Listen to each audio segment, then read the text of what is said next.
নমঃ পার্বতী পতে হর হর মহাদেব।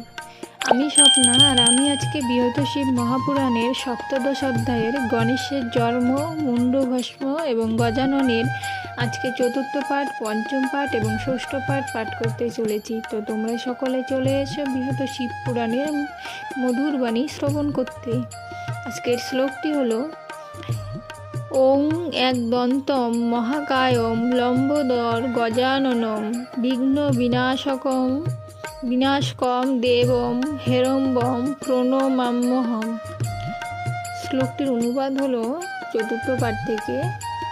তো অনুবাদটি হলো: করেতে উমাকে কহে দ্বিজরূপী হরি, শুনো মম বাক্য গিরিজা সুন্দরী, দয়া করে দাও কিছু করিব ভজন, জগৎ জননী তুমি বিদিত ভুবন, জ্যোষ্ঠী